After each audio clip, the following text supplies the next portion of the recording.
Before I turn the floor to Michael, I would like to ask you please to turn off your cell phones, Blackberries, no text messaging, please, because it interferes with our live webcast. So please do that, and we will appreciate it. Michael will speak 35 minutes, and then we'll open the floor to your questions. Please, no long comments, just questions and answers. And there is going to be an overflow in another room, so we will take questions in writing from the overflow. Michael? Well, good morning, everybody. Thank you for coming.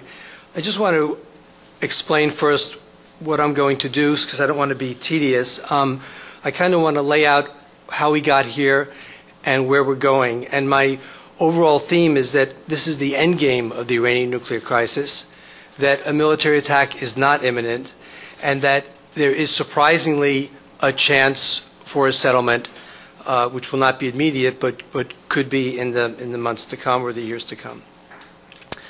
Let's face it, the Iranian nuclear crisis makes the movie Groundhog Day look like the most decisive action movie of all time. You could argue that nothing has changed in the past 7 years. Iran gets caught with a non-proliferation violation. It then gives a little in terms of access of information. It welcomes talks, but they go nowhere, and the cycle starts again. And you would be right in thinking that this dynamic will never change. So what's new? What's new is that we have entered the end game in the showdown with Iran, even if things are unfolding in slow motion, actually exceedingly slow motion. It is the endgame because the Obama administration is playing, and seriously playing, its last card short of military action, and that is sanctions. In addition, the noise from the administration is that containment is not an option, even if many people think that is exactly where we are heading. The President himself has said that his goal is to keep Iran from getting the bomb. Defense Secretary Gates said recently, "I don't think we are ever prepared to talk about containing a nuclear Iran. Our view is that a nuclear Iran is unacceptable." The thinking seems to be that the Middle East is not a good place for the politics of mutual assured destruction. Countries there do not have the well-developed strategic institutions with which the United States and the Soviet Union controlled their nuclear arsenals during the Cold War. Also, distances are shorter in the Middle East, and there would be many states with the bomb, not just two alliances facing off against each other. And these states would have small arsenals with little second strike capability. All this makes the possibility of hair-trigger responses much greater than existed during the Cold War. So if containment is not an option, then this final stage of sanctions assumes even greater importance in avoiding the choice of having to make that either we end up with Iran with the bomb or bombing Iran. Meanwhile, the Iranians seem locked in a serious debate, or at least are tempted, over whether to use their nuclear program as a bargaining chip instead of their own version of an endgame. So I want to explore here today the simple question of whether a nuclear deal with Iran is still possible. A friend from the U.S. government sent me an email asking, "What's your one-word answer to the question posed in the title of your talk? Yes, no, or maybe?" I messaged him back, "Actually, that's for you to answer." No answer came. The engagement-oriented Obama administration is now on a pressure track. Patience has run out with what the United States sees as Tehran's tactic of using talks to delay action against it. Iran tried the end run of getting Turkey and Brazil involved as an alternative to the U.S.-led coalition that is its negotiating partner. But Washington seems to have neutralized this flanking move. And Washington is very clearly not going to allow Turkey and Brazil to take part in possible talks of the P5+1, or even in talks in Vienna that might be held further on a deal to ship rich uranium out of Iran. Now, if you will, I'd like to take a quick historical look at just how intractable this problem has been, in order to appreciate how difficult it will be to resolve it. As you all know, the public part of the Iranian nuclear crisis began in August 2002 when the Iranian resistance revealed that the Islamic Republic was hiding a uranium enrichment plant at Natanz and a reactor at Iraq designed to produce plutonium. These facilities, which the Iranians claim were peaceful, and still do, represent, however, the two main routes to making the bomb. This was 2002. But Iran's secret work had begun in the midst of the Iran-Iraq war when it started dealing with the nuclear smuggling network of A.Q. Khan. So the deal the world's powers are trying to strike with Iran is to settle not just an 8-year-old national nuclear effort with questionable ambitions, but in fact an over 2 decades-old one that has its roots in the Islamic Republic's deepest instincts of survival. Iran is also emboldened by its performance since 2003. From being frightened about the United States attacking it after Iraq, Tehran has gone on to neutralize the sustained diplomatic offensive against it and build up an impressive nuclear infrastructure with thousands of centrifuges now spinning. So to the question, is a nuclear deal still possible? A deal is of course possible, but is it likely? Not anytime soon. Is it just a theoretical, an abstract, a merely statistical possibility? That is it not really possible? The answer to that is a firm no. Despite all the prophets of doom, the fat lady has not yet sung. Let's get the lay of the land to see where we are. The United States and its allies feel there is still a good amount of time, and by that I mean years and not months, to give diplomacy a chance. Why? Because Iran's work in enriching uranium is stalled. U.S. officials say the Iranians are having significant problems in their centrifuge program. Here are the numbers from IAEA reports.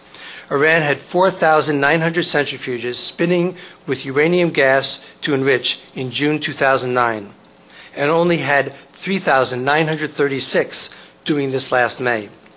This is some 1,000 fewer centrifuges working. And this comes after the drama of their steadily increasing the number of centrifuges enriching from early 2006 until that high point in June last year. These numbers and how they are analyzed mean that the actual making of a decision on whether to attack Iran is not on the table. The military option is a possibility, of course, but not one that looms in the present. U.S. officials think the Iranians are having real problems in turning their centrifuges and in getting them to work in great enough numbers and at high enough efficiency to produce in short order the large amounts of enriched uranium they would need to develop a weapons arsenal. For instance, the Iranians have at this point produced some 2,500 kilograms of low-enriched uranium, enough to eventually refine further to make 2 atom bombs, although they would certainly need more because in the first making of an atom bomb, you waste, you learn. So it's probably 1.5 or something like that they have. But their centrifuges are of an old design called the P1 and break down often. This means they are continually replacing their centrifuges, which may explain why fewer are turning for enrichment. The U.S. estimate is that if the Iranians decided to kick out international inspectors and go full bore to raise their uranium from its low-enriched state to the high level needed to make a bomb, it would take them 18 months to 2 years to make enough of this high-enriched uranium for one weapon. Now, some experts disagree with this analysis and think the Iranian turnaround time is faster, but this is the U.S. intelligence estimate and the basis for U.S. diplomacy. And of course, Iran's capabilities are believed to have been diminished by export controls and all the sabotage programs we have heard about. These include booby-trapping equipment, which the Iranians are procuring, tricking black market smugglers, using cyber operations to monitor what the Iranians are doing, and recruiting scientists. My take on this is that while these operations have caused the Iranians some problems, they are not enough to stop the Iranian drive to enrich uranium. The Iranians will eventually figure out how to do what they want to do. It's just going to take some time. For instance, the Iranians are nowhere near getting more sophisticated centrifuges online for industrial level production. These are the P2s, and the Iranians are working on things called IR2, IR3, IR4, which are centrifuges which they're trying to make with carbon fiber, which would turn more effectively and produce more enriched uranium. And they've done prototypes at Natanz above ground, but they're not ready to install them in the large numbers you would need to gear up their enrichment and to enrich more quickly. So breakout capability is not around the corner, but years away, something like a couple of years. And further on the U.S. intelligence analysis, the Obama administration doesn't think the Iranians have any hidden facilities. One official said that the Iranians are not able to do things secretly and have been caught again and again, first with Natanz in Iraq and most recently with the Qom enrichment facility. You may consider this optimistic, but once again, it is the estimate on which the Obama administration is running its policy.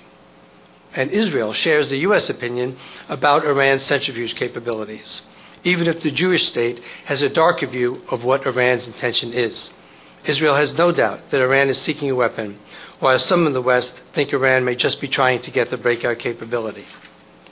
Now let us turn to Iran, with the key question being whether anything is different there, whether there is any chance that Tehran wants to make a deal and is doing anything more than offering to talk in order to win time to develop its nuclear capabilities. I think there is a genuine debate on this in Iran, even if a gap certainly remains between their internal talk and actually changing their policies. The Iranian goal, clearly, is to get a settlement in which they will get to keep enrichment. The United States and others have been trying to figure out what is going on in Iran, especially after the breaking down of the nuclear fuel deal to which Iran had agreed last October.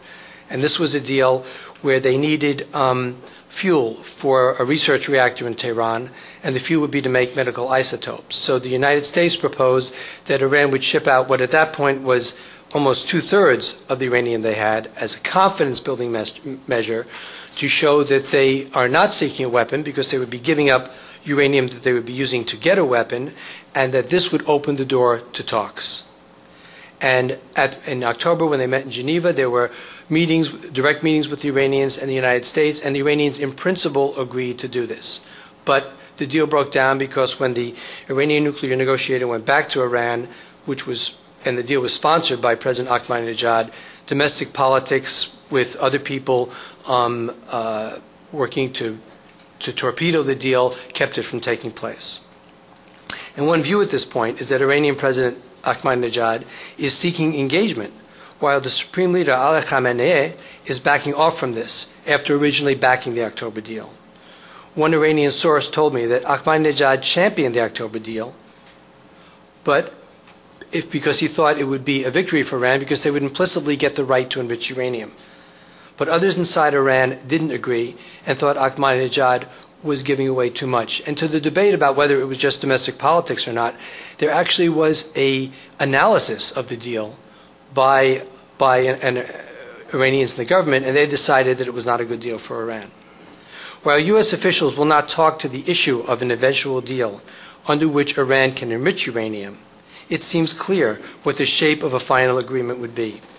The Iranians would get to keep some enrichment under some formula, be it a set number of centrifuges turning under increased international supervision, or by linking the number of centrifuges turning to uranium fuel which the Iranians actually need, which at this point is zero, since the one reactor they have almost built, Bushehr, would run on Russian fuel.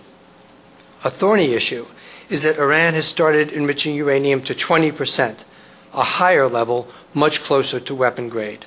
Now let me point out, you probably all know this, that when you reach to 5% for nuclear fuel, and then when you reach to 20%, it's not just 15%, it's actually an exponential curve. So enriching to 20% means you're almost 90% to enriching to weapon grade, even though you have to go from 20% to 60% to 90%. But the leap to 20% is really a significant leap, more than the numbers might indicate. Now, Iranian officials say they are willing to back off from enriching to 20%, and this is obviously incredibly crucial and of great concern to the West. The chair of the Iranian Parliament's Security and Foreign Policy Commission, Ali-Din Borujerdi, said on July 4th, if the fuel for the Tehran research reactor is given, Iran will not insist on continuing the production of the fuel domestically.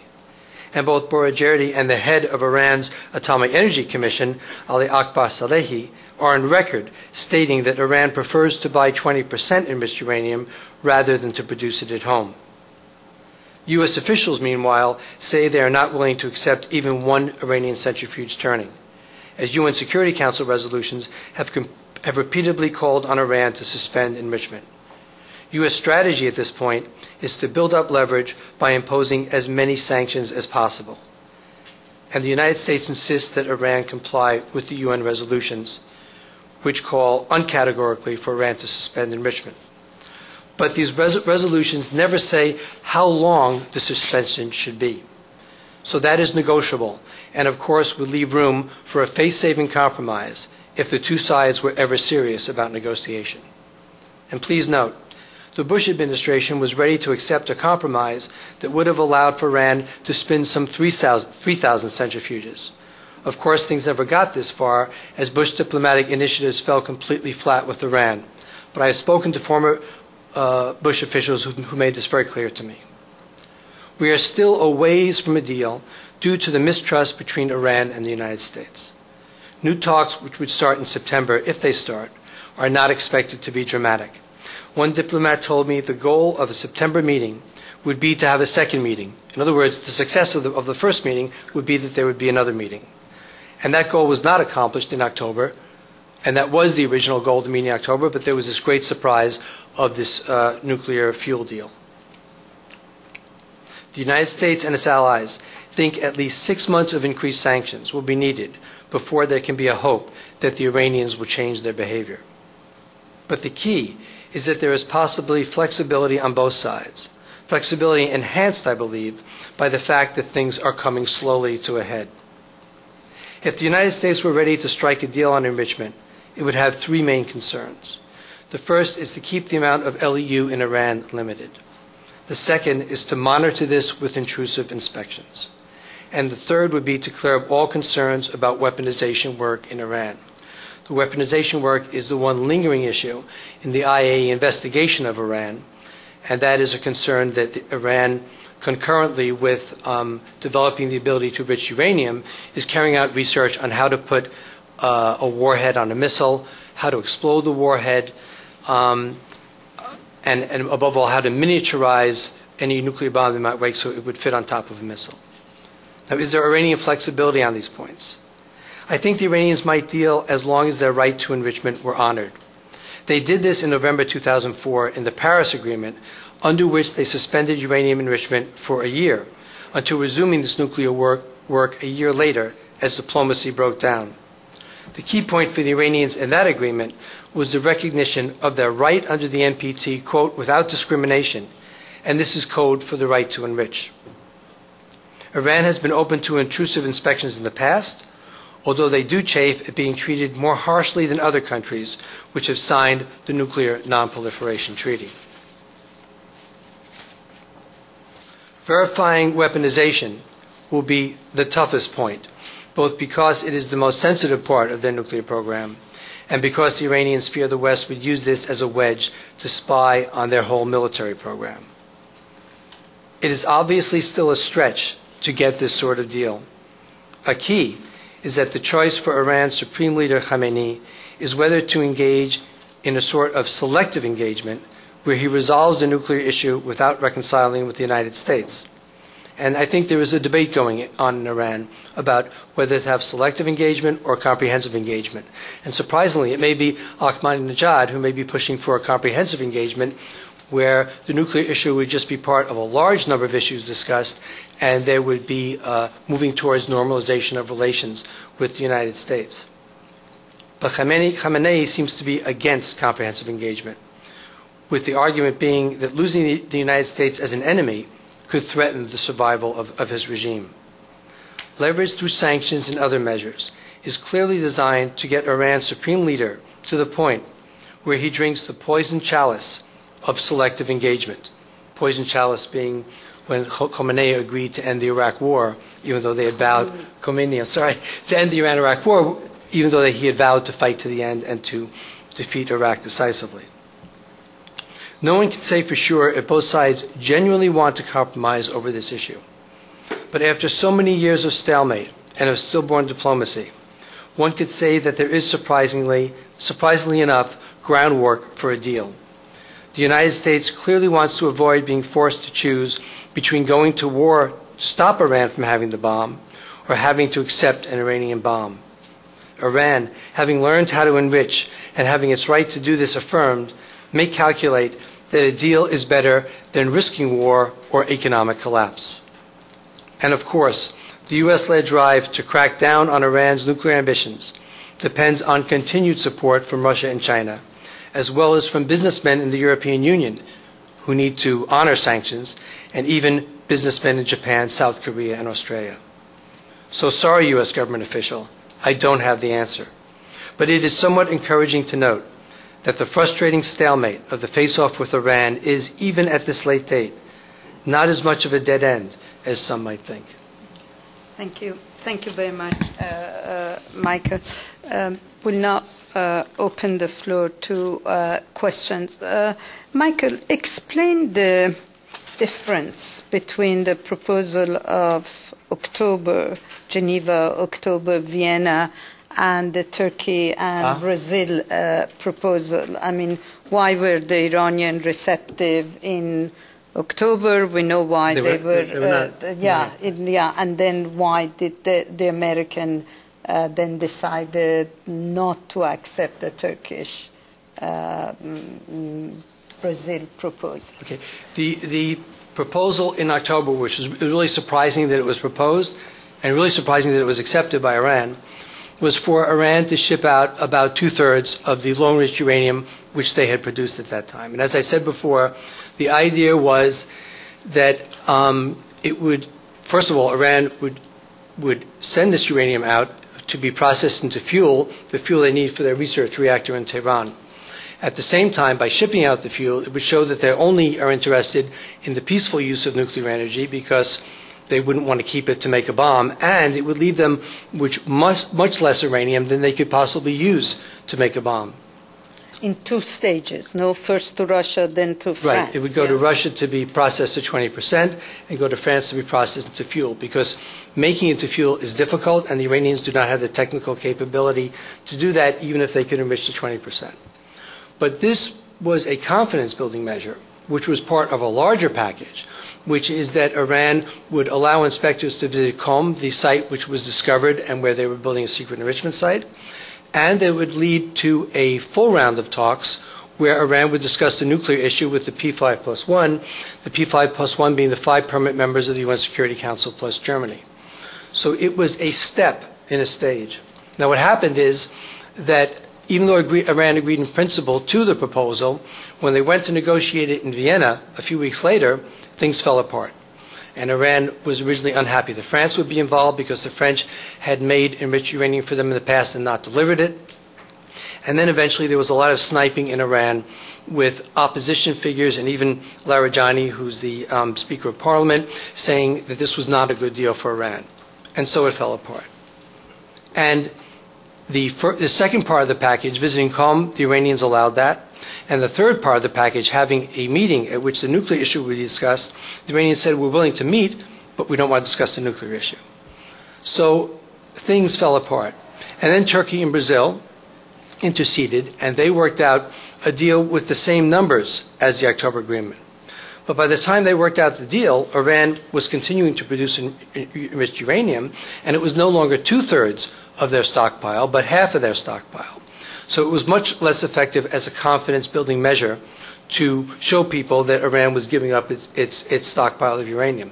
In addition, meanwhile, Iran started enriching to 20% on its own, and by the time the Turkey-Brazil deal occurred, they were enriching to 20%, and the deal did not mention that they would stop enriching to 20%.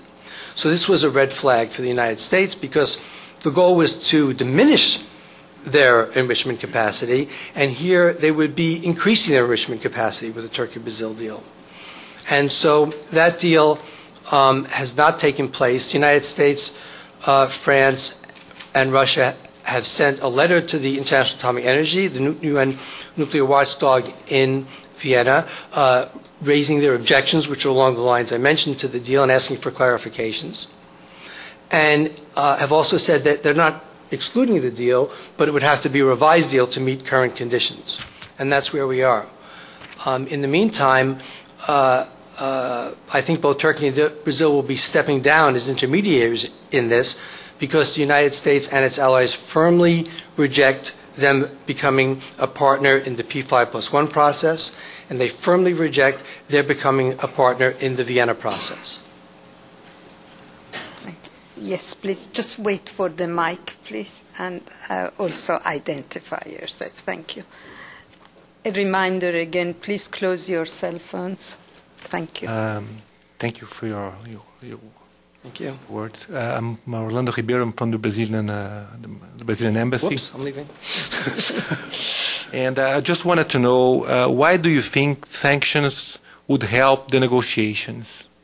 In what way sanctions will help the Iranians to stop the enrichment or whatever they are trying to get? Well, let me just give the answer of what the United States and its allies intend the sanctions to do, which is to impose pain on Iran, to give them problems in running their economy, in doing the shipping they need to do, and getting parts they need for their airplanes, and getting equipment they need for their oil fields, which are deteriorating and producing less every year. And the idea is for there to be a cost for Iran not to be discussing with the international community and not to be meeting the requirements of the United Nations Security Council and to get them to talk. That's the purpose of the sanctions. You're obviously cynical about their effectiveness. Mm-hmm. But I might point out that the sanctions have been ratcheted up considerably over years.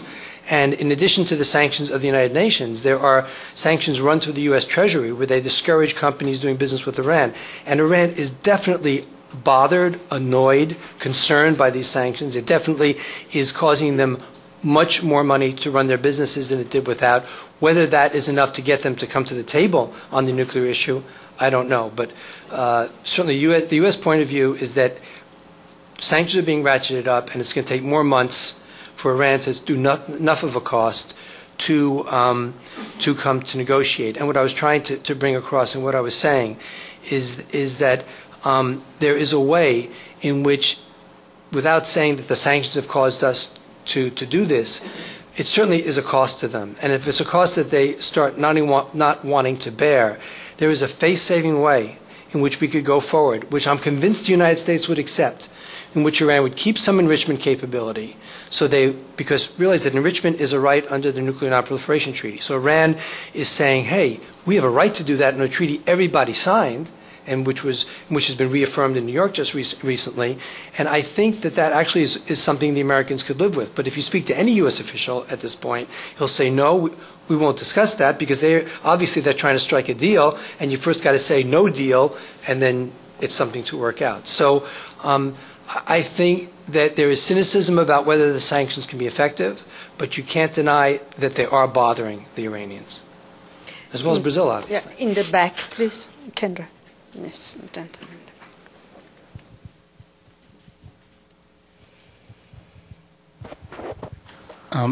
Howard Moreland, private citizen. I understand that Iran is part of non-proliferation treaty and claims to be in compliance and has no ambitions for nuclear weapons.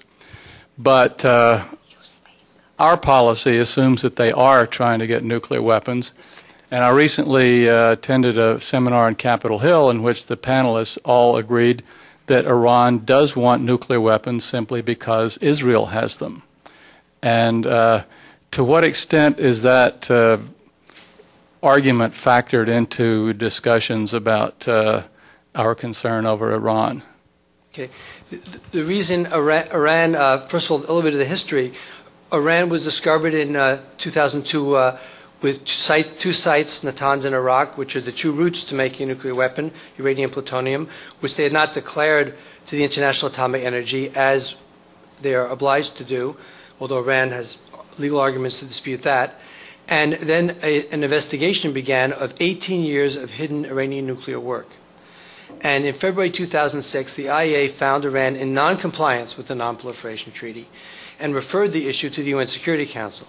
The UN Security Council subsequently has passed a series of resolutions, 4 of them which impose sanctions, calling on Iran to cooperate fully with the International Atomic Energy Agency, to suspend uranium enrichment, and to apply something called the Additional Protocol, which mandates wider inspections. So that is the reason that there is this confrontation, and it's under Chapter 7 of the UN Charter, so it's a fairly serious thing. Iran says vociferously that they do not seek nuclear weapons, that this is against Islamic law, and that they're being mistreated under the Nuclear Non-Proliferation Treaty, especially since Israel, which is in their region, is believed to have nuclear weapons, but Israel is not a signatory to the Nuclear Non-Proliferation Treaty. To the larger question of whether Iran seeks nuclear weapons, there are two schools of thought on that. One is that by developing the ability to make nuclear weapons, you achieve a breakout capability, and even without making nuclear weapons, you already have increased your posture as a powerful state. The United States is convinced that Iran seeks nuclear weapons. Israel, France, and Britain are convinced that Iran seeks nuclear weapons. Russia is not convinced that Iran seeks nuclear weapons. A question from the overflow. Could an arrangement ever be imposed, likely, via a new UNSC resolution that would require Iraq/UNSCOM level inspections, verifications as the price for lifting sanctions and or avoiding a military strike? Will Iran go along with an That's a very good question. UNSCOM type of thing? Iran would resist that, I think, pretty strongly, because Iran wants to be treated as any normal non-proliferation state. So they would agree to tougher sanctions. And to tougher inspections, I apologize.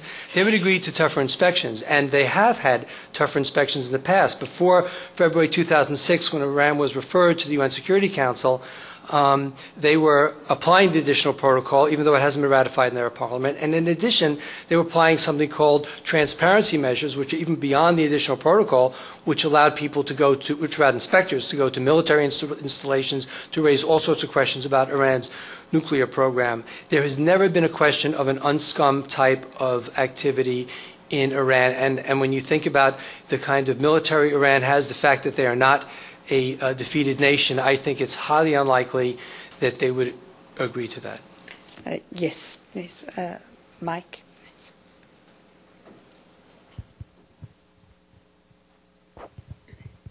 I'm Shahla Roste from Voice of America Persian News Network. We haven't, the National Intelligence Report hasn't come out yet. We don't know what that does contain.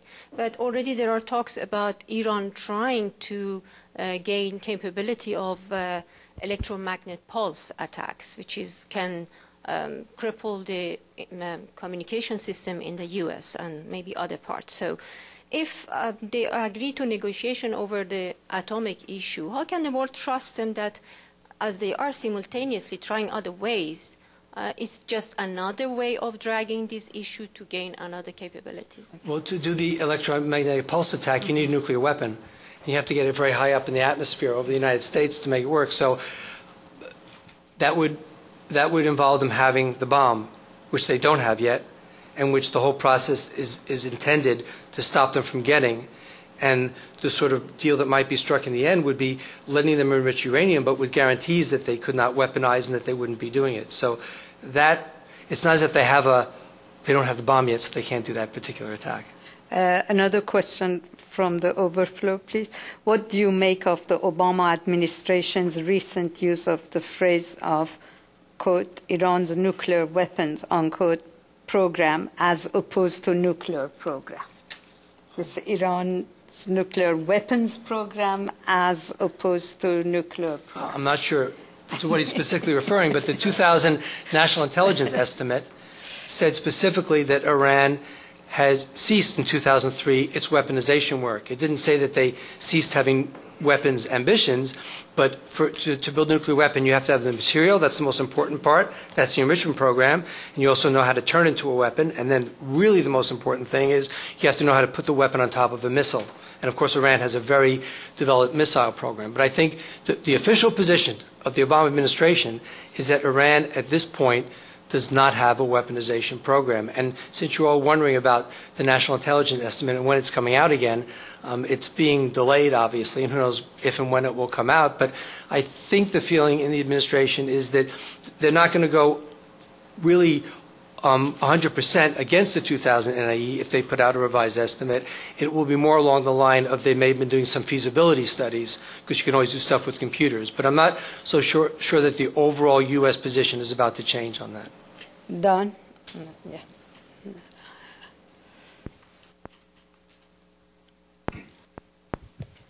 Don Wolfensberger with the Congress Project here.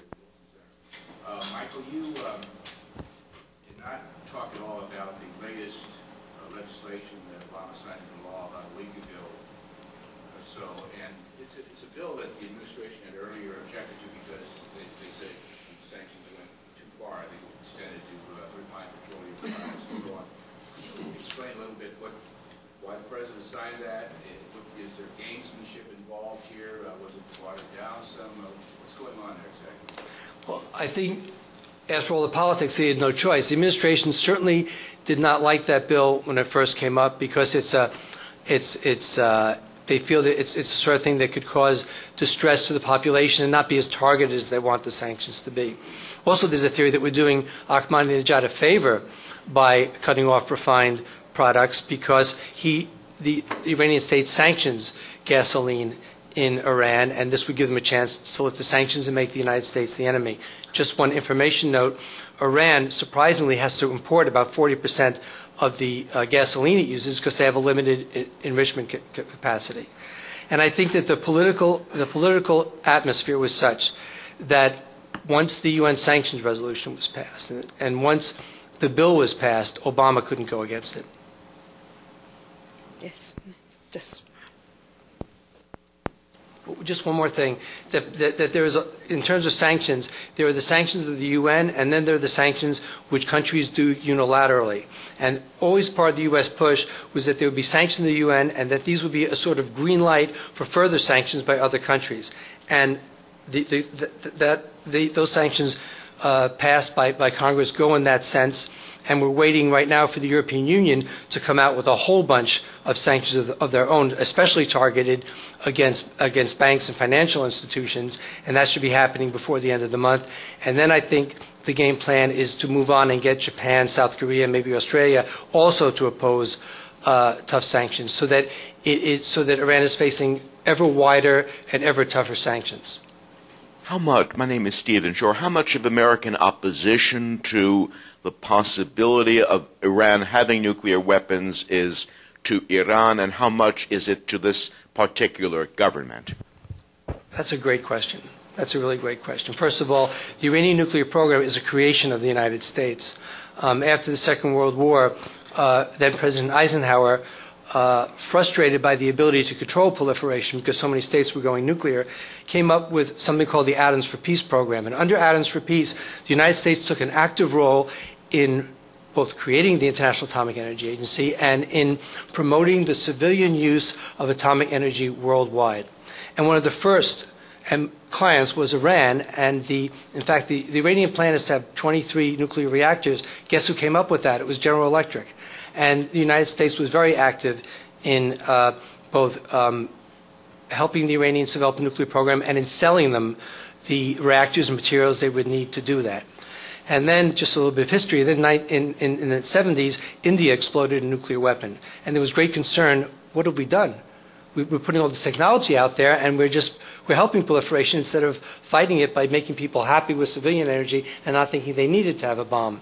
So even at the end of the Shah's reign, there was concern about the United States about Iran's ability to reprocess, another way of getting fuel for a bomb. And they were beginning to crack down on that, but guess what? The Shah fell, and then Khomeini came to power, and originally was very much against having nuclear weapons. So to get back to your question, in looking towards a deal with Iran, it is a very key point whether the United States wants to make a deal with Iran. In other words, do they want to use the nuclear issue as a lever to eventually cause problems for Iran with sanctions, which you spoke against, and to foment regime change, or at least regime behavior that would be along those lines? my personal take is that the United States would very much like to make a deal on the nuclear issue. But it is a very legitimate question how sincere the United States is about that, and whether the end goal is to change the regime in Iran or to strike a deal. Follow-up to that question, are the European also as keen on coming to an agreement with the Iranians or not? Or do they speak, the European and the Americans, do they speak with one voice, or France says something else? The Germans are very adamant about the no, the Italians and so on. Once again, if you look at how the crisis has developed, I think in the beginning stage of the crisis, France and Britain very much wanted to settle this peacefully and to avoid a second war with Iran after the war with Iraq. Also, the Europeans have business with Iran. France, Germany, and Britain all do business with Iran, whereas the United States has cut off business with Iran for a long time, since the Islamic Revolution. So I think the Europeans would very much like a deal because they want to find a framework under which they continue doing business with Iran. Okay, one question from the overflow. What will it take on the American side to stop the intelligence or counterintelligence war with Iran long enough for constructive engagement to take place? Well, as I said in my comments, I don't think that the Operation Brain Drain, the effort to booby trap the parts they're procuring, any kind of sabotage they can do, I don't think that is the reason the Iranians are stalling in their program right now. I think there are larger issues of working with the centrifuges they have, which are P1s, which are fragile. The Pakistanis developed nuclear weapons, and they never really got the P1s to work that well. They moved on to something called the P2. So my answer to that question would be that I don't think that's a factor in getting the Iranians to the table. That might be a factor in a final settlement where they would say, okay, please stop doing the stuff against us because we've reached a deal with you.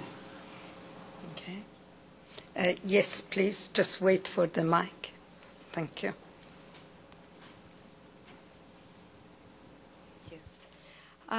I would like your thoughts, please, on how effective would the U.S. be with diplomacy, given the fact that, as you mentioned, there's the internal conflicts in Iran and the domestic policies between Ahmadinejad and Khamenei. How can that be effective with the U.S.? Who do they deal with? Well, these were questions that were raised really in earnest after the elections and the demonstrations after the elections. But now I think it's pretty clear, the government is in power, Ahmadinejad is in power, and the final decider is the supreme leader. Ahmadinejad has taken a very high profile and represents a current, and maybe there's some grandstanding on his part to secure his place by being the one who struck the deal with the United States. I think it's pretty clear who they have to deal with. It's pretty clear what sort of answers they want to get. The main problem now is that no one is talking to them. And I think a lot of the track 2 diplomacy has dried up. I know that until there's a recent round of talks now to see if they can get talks in September, and they're working on that. But until recently, when the EU negotiator, who is the one dealing with Iran for the P5+1, would call his counterpart in Iran, no one would pick up the phone. So they knew who to call, but there was a total lack of communication. Okay. Yes, please. Yes.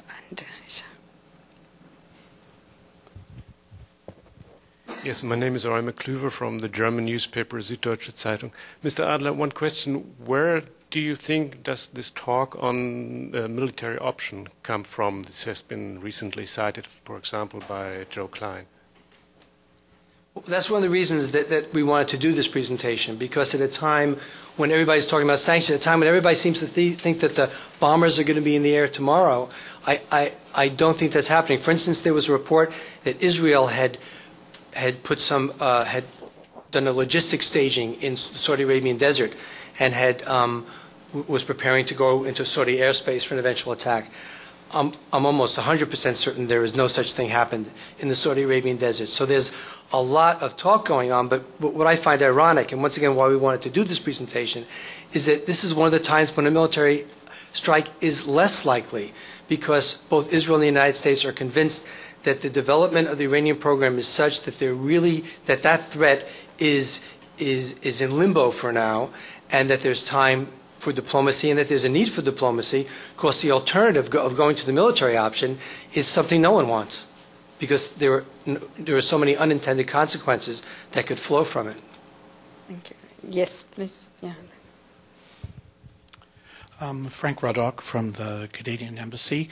There are other areas of contention. Could you comment briefly on how they affect or might affect the nuclear issue? And of course, I'm thinking of human rights.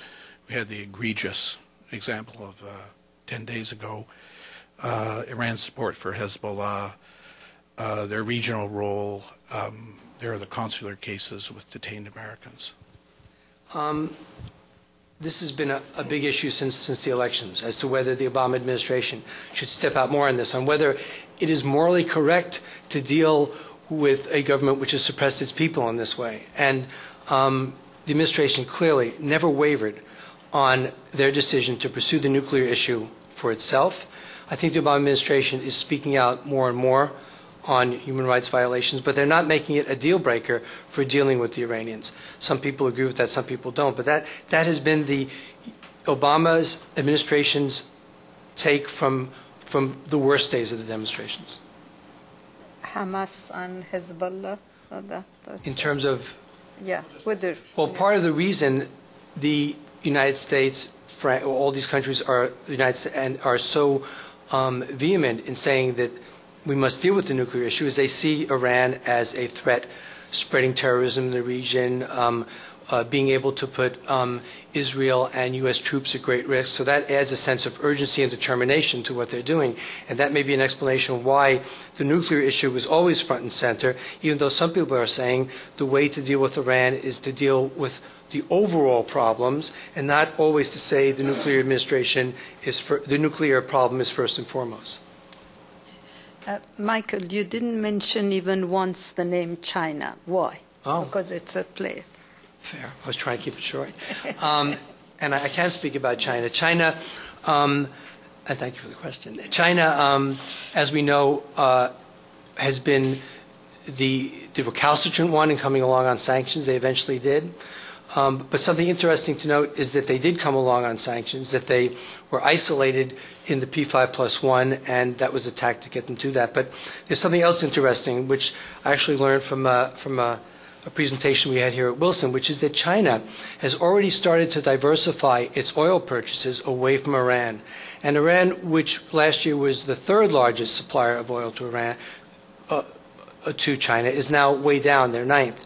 And China is getting more oil from Saudi Arabia and other Gulf states. So I think that what you're seeing, and this is the sort of thing that would concern, I think, Iran greatly, is that China is positioning itself to be in a place where it is not relying on Iran, where if things go south, it still will be getting the oil it needs. And also a tactic of the United States over the past year has been to get Saudi Arabia both to gear up its reserves and to sell more oil to China in order to wean China away from Iran and in order to get more cooperation within the P5+1.